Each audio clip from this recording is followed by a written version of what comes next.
प्रियो, आज इस बात को समझिएगा। मैं आपको बताऊंगा परमेश्वर के साथ आज हमें किस तरीके से भागदान बनना चाहिए। हाँ, एक बात मैं आपको बताऊं, कलीसियाएं छुटकारा कर रही हैं, परमेश्वर के दास और दासियां चंगाइयों को देते हैं, छुटकारे को देते हैं और बड़े बड़े आश्चर्य कर्मों को करते हैं। ये सारी बातें ठीक हैं परमेश्वर के राज्य के लिए, पर एक सबसे महत्वपूर्ण बात और है कि केवल हमें उन शरीर के छुटकारे को पाकर यहीं के लिए नहीं रुक जाना है, केवल हम अपने समृद्धि को पाकर यहीं के लिए नहीं ठहर जाना है। हम अपने जीवन की बहुमूल्य चीज़ों को जो खो गए थे उसे हम पाकर केवल यहीं के लिए हमें अपने आप को संतुष्ट नहीं कर लेना चाहिए, पर हमें तैयार होना है उन चीज़ों के लिए जो परमेश्वर आपसे बात करते हैं। कई बार पुराने नियम में, कई बार नए नियम में परमेश्वर ने उस चीज़ की चर्चा की है। आप जानते हैं कि यीशु मसीह ने यूहन्ना 14 अध्याय 2 पद में क्या कहा है। आप इसको जरा नोट करिए और देखिए परमेश्वर ने यूहन्ना 14 अध्याय 2 पद में क्या लिखा हुआ है। देखिएगा प्रभु क्या वचन कह रहे हैं। हे मेरे पिता के घर में बहुत से रहने के स्थान हैं। निश्चय पिता का घर तो बहुत बड़ा होता है, पिता का घर छोटा हो ही नहीं सकता, क्योंकि पिता बनता कैसे। पिता जब जो पिता बन जाता है वो कैपेसिटी रखता है, वो पावर रखता है। लिखा है कि मेरे पिता के घर में बहुत से रहने के स्थान हैं, और यदि ना होते तो मैं तुमसे कह देता, क्योंकि मैं तुम्हारे लिए जगह तैयार करने जाता हूं। आप सब इस वचनों को जो लोग पढ़ सकते हैं, आप अपनी बाइबल में पढ़ें या इसे देखकर पढ़ें हमारे साथ।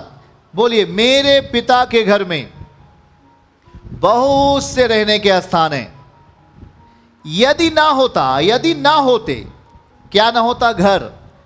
तो मैं तुमसे कह देता, प्रभु हमसे कह देता भाई कि आपको यहीं पर रहना है, कह देता, क्योंकि मैं तुम्हारे लिए जगह तैयार करने जाता हूं। आपके पास कॉपी है, पेन है, बाइबल है, तो बाइबल के नीचे आप अंडरलाइन करिए, मैं तुम्हारे लिए जगह तैयार करने जाता हूं। अंडरलाइन करिए, प्लीज अंडरलाइन करिए। I go to the prepare a place for you. इसका मतलब अभी हम कहाँ रह रहे हैं, अभी हम किन जगहों पर समय व्यतीत कर रहे हैं, और यीशु आपको ये बात क्यों बता रहे हैं।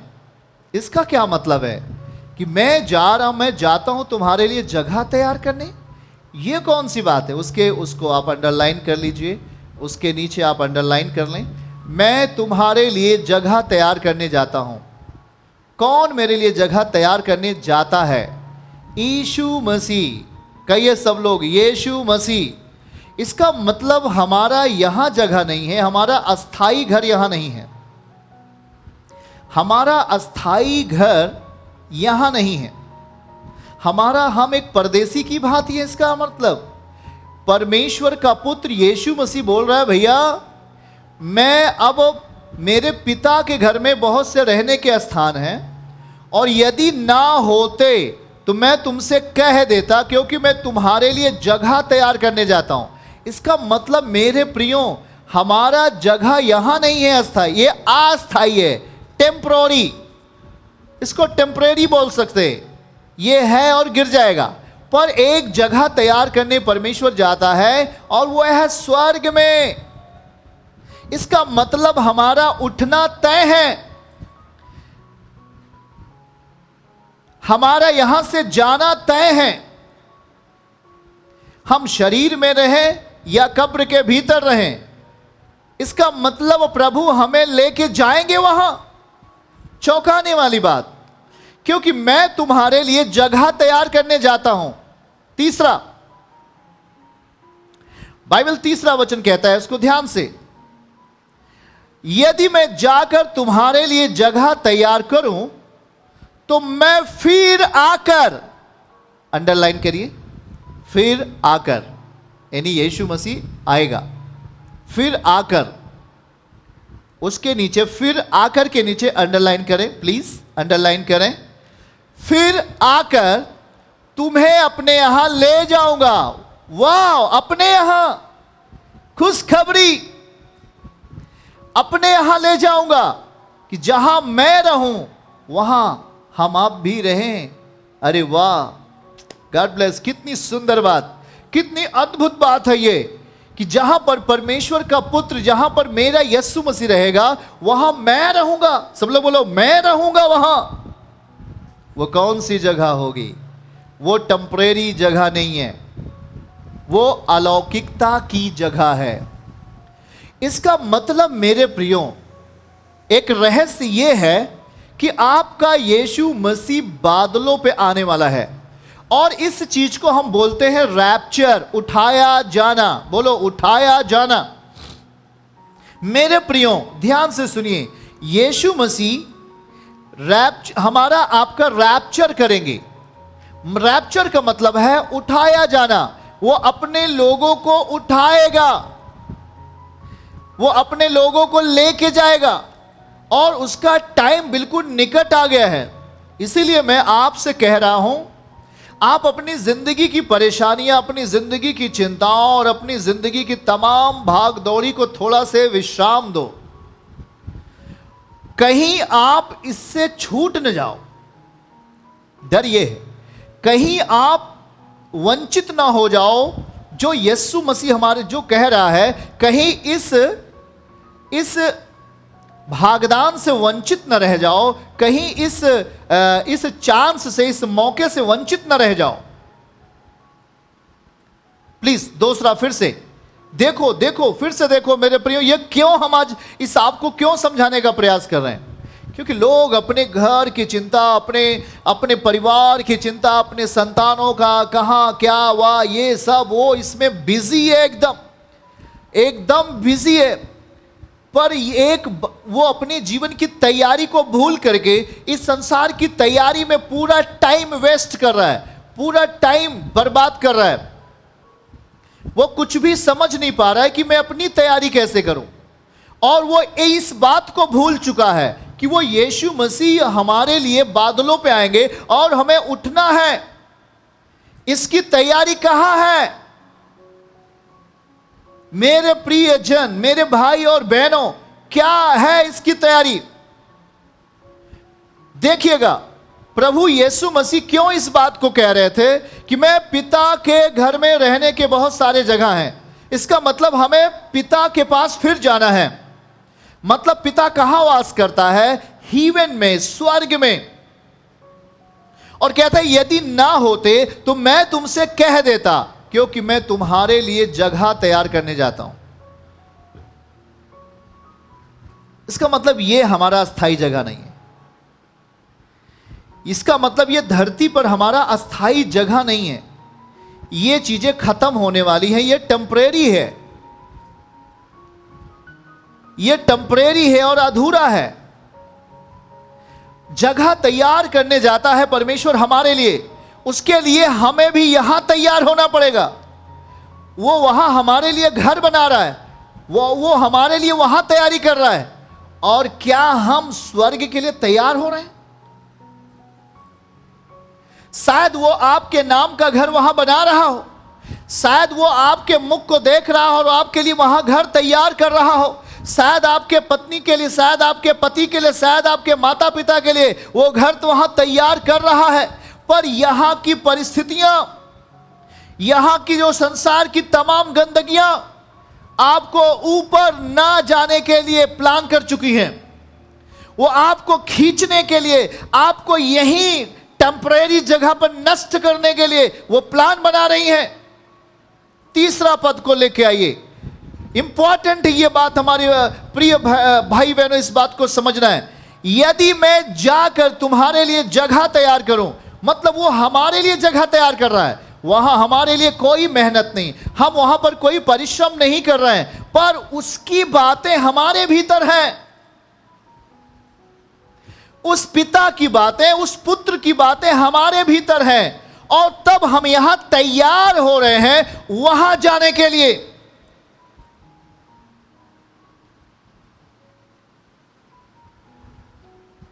इस बात को देखिए, दूसरा कुरिन्थियों अध्याय 5 उसका पहली आयत, प्लीज दूसरा कुरिन्थियों अध्याय 5 उसकी पहली आयत हमारे साथ पढ़ें। देखो क्या लिखा है बाइबल में। क्योंकि हम जानते हैं कि जब हमारा पृथ्वी पर का डेरा सरीखा घर गिराया जाएगा, प्लीज ध्यान दें, प्लीज ध्यान दें, इधर उधर बात आप नहीं करें, क्योंकि टाइम तैयारी का है। इसका मतलब जब प्रभु ने बोलने के लिए हमें कहा तो उसका आगमन भी निकट है, बादलों पर उसका आना अवश्य है, मतलब हमारा रैप्चर नजदीक है, हमारा उठना नजदीक है। इसलिए इसे हल्के में नहीं लें, इस वचन को हल्के में नहीं लें, प्लीज ध्यान से सुने। क्योंकि हम जानते हैं कि जब हमारा पृथ्वी पर का डेरा सरीखा घर गिराया जाएगा तो हमें परमेश्वर की ओर से स्वर्ग पर एक ऐसा भवन मिलेगा। वाह, सब लोग बोलो वाह, तेजी में बोलो हालेलुया, आमीन, खुशी हो जाओ, क्योंकि एक बड़ी आशा की बात की जा रही है हमारे लिए। स्वर्ग पर एक ऐसा भवन मिलेगा जो हाथों से बना हुआ घर नहीं, परंतु चिर अस्थाई है। वाह, दूसरा पद, इसमें तो हम कराहते हैं, है ना, वो दर्द, वो पीड़ाएं, वो फोड़ा, वो बीमारियां, वो दुर्बलताएं, वो सर दर्द, बदन दर्द, मुंह दर्द, दांत दर्द, नाक दर्द, कान दर्द, इसमें हम कराहते हैं और तब भी लालसा करते रहते हैं। ओ दर्द है, ओ जी पैसा चाहिए, ओ जी दर्द है, घर चाहिए, ओ जी लालसा करते, दर्द में भी लालसा करते, कराहते रहते, फिर भी लालसा करते रहते, और कि अपने स्वर्गीय घर को पहन लें। नेक्स्ट, इससे पहनने से हम नंगे ना पाए जाएं, स्वर्गीय घर को पहन लें। कराहने की जगह पर, लालसाओं की जगह पर स्वर्गीय घर को पहन लें, ताकि हम नंगे ना पाए जाएं, हमारा नंगापन ना रहे। यह नहीं कि आपने कपड़ा पहन लिया और परमेश्वर आपको नंगा नहीं देख रहा है। हम धरती पर सबसे लंबी वाली कोठरी में चले जाएं, सबसे गहराई वाली कोठरी में चले जाएं, सबसे अच्छा कपड़ा पहन लें, सबसे महंगा कपड़ा पहन लें, सोने चांदी का कपड़ा पहन लें, पर परमेश्वर की नजरों में आप नंगे हो, आप नंगे की दशा में हो, नंगे हो, आपका पूरा खुला बॉडी उसके सामने दिख रहा है। इसके पहनने से हम नंगे ना पाए जाएं। किसके पहनने से? स्वर्गीय परिस्थितियों को पहनने से, स्वर्गीय उपलब्धियों को पहनने से, स्वर्गीय मटेरियल, बोलो स्वर्गीय मटेरियल, स्वर्गीय मटेरियल को पहनने से हम नंगे ना पाए जाएं। चौथी आयत, और हम इस डेरे में रहते हुए, कौन से डेरे में रहते हुए? इस धरती के नेचुरल डेरे में रहते हुए बोझ से दबे कराहते रहते हैं। कराह रहे हैं। आपके पास चाहे 100 अरब डॉलर हो जाए, चाहे 100 बिलियन डॉलर हो जाए, चाहे 100 करोड़, 1000 करोड़, 1 लाख करोड़ पैसे हो जाए, पैसा चारों तरफ आप बीच में, तब भी आप कराहेंगे। दुनिया की सबसे बड़ी बिल्डिंग आपके पास हो जाए, दुनिया का सबसे बड़ा मकान आपके पास हो जाए, दुनिया का सबसे बड़ा धन दौलत उपलब्धि आपके पास हो जाए, पर आप कराहते रहेंगे। यस, हम इस डेरे में रहते हुए, ध्यान से समझिएगा, हम इस डेरे में रहते हुए बोझ से दबे। ओ जी मेरा नौकरी में प्रमोशन नहीं हो रहा है, ये बोझ। ओ जी मेरा बेटा बेटी का शादी नहीं हो रहा है, ये बोझ। शादी हो गया तो बच्चे नहीं हो रहा है, ये बोझ। और बच्चे हो गया तो उसको खाना पिलाना कौन खिलाएगा, ये बोझ। और बच्चे बड़े हो गए दारू पीने लगे, ये बोझ। और बच्चा बूढ़ा और जवान हो गया, नौकरी नहीं मिल रहा है, ये बोझ। ओ बच्चा मर गया, ओ भाई मर गया जो बच्चा था, ये बोझ। मरने के बाद भी ये बोझ। बोझ जाता नहीं है। जन्म से लेकर के जवान तक, बूढ़ा होने तक, यहां तक मरने के बाद भी आपके जीवन से उसका बोझा खत्म नहीं होता।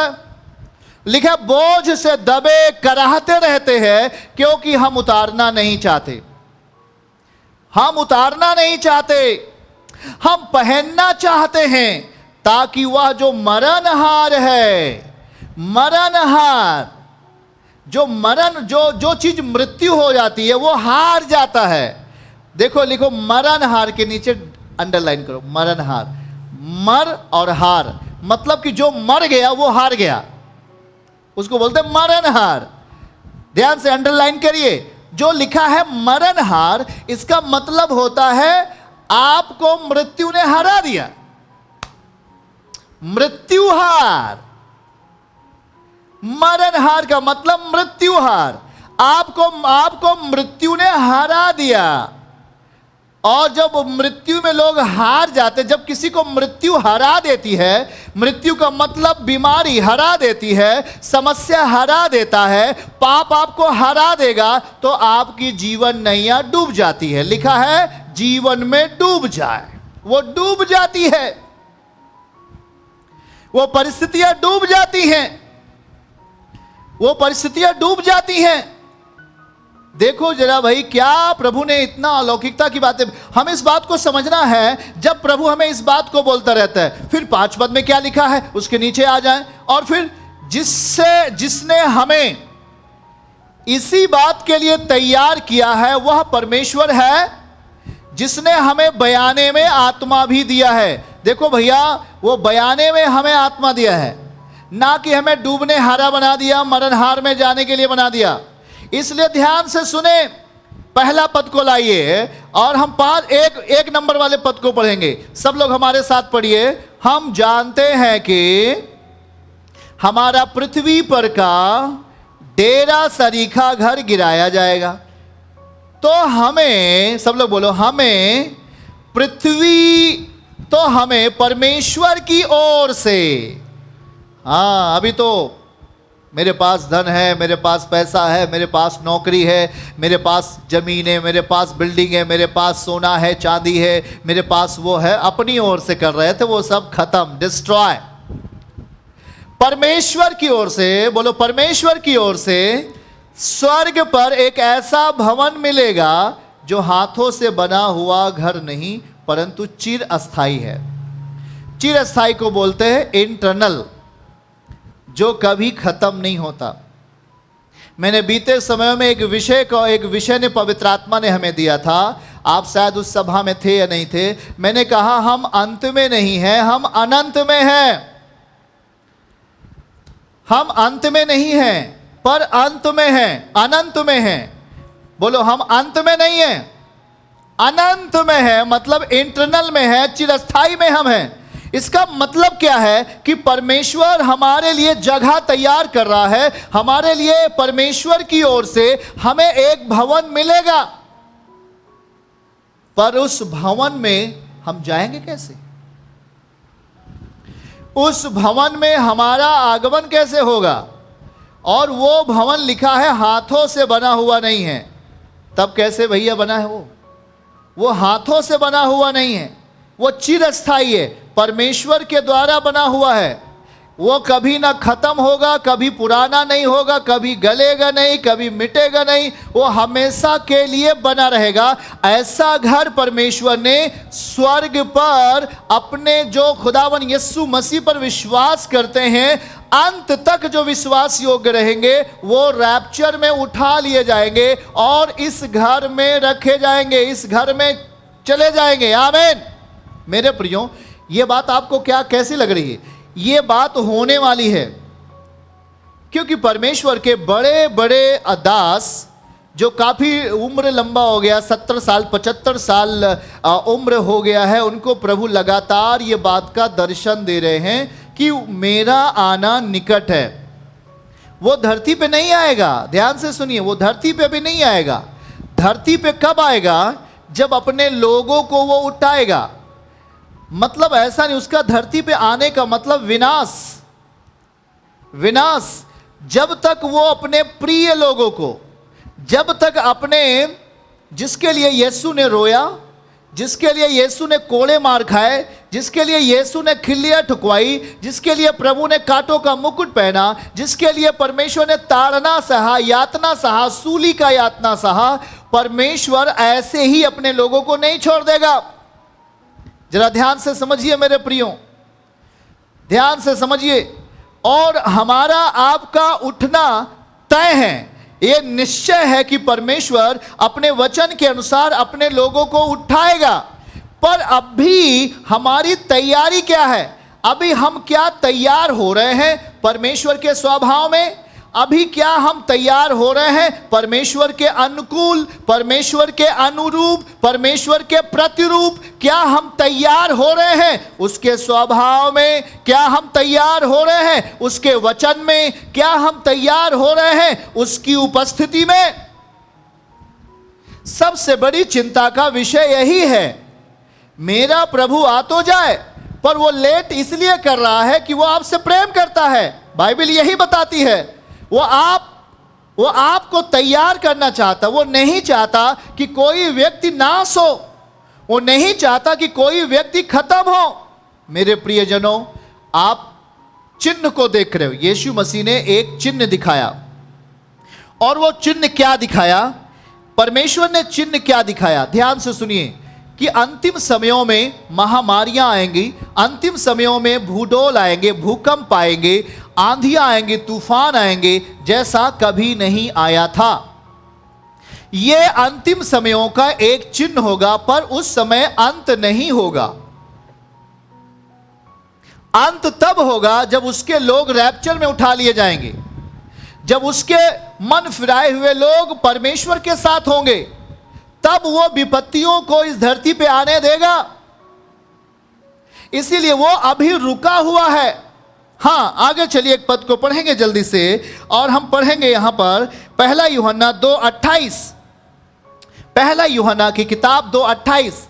जल्दी से आप नोट करते हुए चलिए, बहुत ही इंपॉर्टेंट बात है। पहला यूहन्ना 2:28 पढ़िए। निदान, हे बालकों उसमें बने रहो, हे बालकों उसमें बने रहो। Now the children, little children, abide in him. उसे अपने भाग को, अपने अंदर भाग बना के रखो, कि जब वह प्रकट हो, जब वह प्रकट हो, वाह, जब वह प्रकट हो, प्रकट होगा मतलब ही शैल अपीयर, वो जब दिखाई देगा, वो जब दिखाई देगा, वह जब प्रकट होगा मतलब वो जब दिखाई देगा, तो हमें हियाब हो, हमें हिम्मत हो, और हम उसके आने पर उसके सामने लज्जित ना हो। इसका मतलब क्या है? क्योंकि वो हमारे जीवन में, वो हमें नाश नहीं करना चाहता। जिसने हमें अपना भाई कहा, जिसने हमें अपना बेटा कहा, जिसे उसने अपना माता पिता कहा, जो हमारे साथ रहा, हमारे साथ खेला, हमारे साथ बढ़ा, हमारे साथ खाना खाया, हमारे साथ प्रीच किया, प्रचार किया, हमें अपनी रोटी दी, अपनी देह को हमारे लिए खाने के दिया, हमारे लिए कीमत दिया, हमारे लिए सूली पे उसने कीमत दिया, ओ बहुत ही दुख दर्दों को सहा। क्या वो हमें इतना आसानी से नाश होने देगा? क्या हमें इतनी आसानी से नाश होने देगा? क्या? कहिए नहीं, इतनी आसानी से वो हमें नाश होने नहीं देगा। पर ध्यान से सुने, हमारा जो इस संसार का मोटापापन है, कहीं हमारे आत्मिक परिस्थिति को मोटापा ना बना दे, ये डर है। देखो, वो जब आएगा तो कह रहा है, हे मेरे बालकों बने रहना मेरे साथ, क्योंकि मेरी आत्मा धरती पे दी गई है, और वो आत्मा है पवित्र आत्मा। मैंने पवित्र आत्मा दिया है, जो मेरे स्वभाव में तुझसे बात करेगा, जो मेरे नेचर में तुझसे स्वव्यवहार करेगा, जो मेरे नेचर में तेरे साथ बना रहेगा, जो मेरे जैसा तुझसे प्रेम करेगा, मेरे जैसा तेरे साथ वास करेगा, मेरे जैसा तेरे समस्याओं का समाधान करेगा। मैंने अपना पवित्र आत्मा तुझे दे दिया है। उसे तू अपने अंदर रहने की जगह देना, उसे तू अपने अंदर रहने का स्थान देना, उसे तू अपने अंदर रहने का एक जगह देना, मौका देना, ताकि जब मैं प्रकट हो बादलों पर, तो मेरे बेटे और बेटियां मेरे पास उठा लिए जाएं।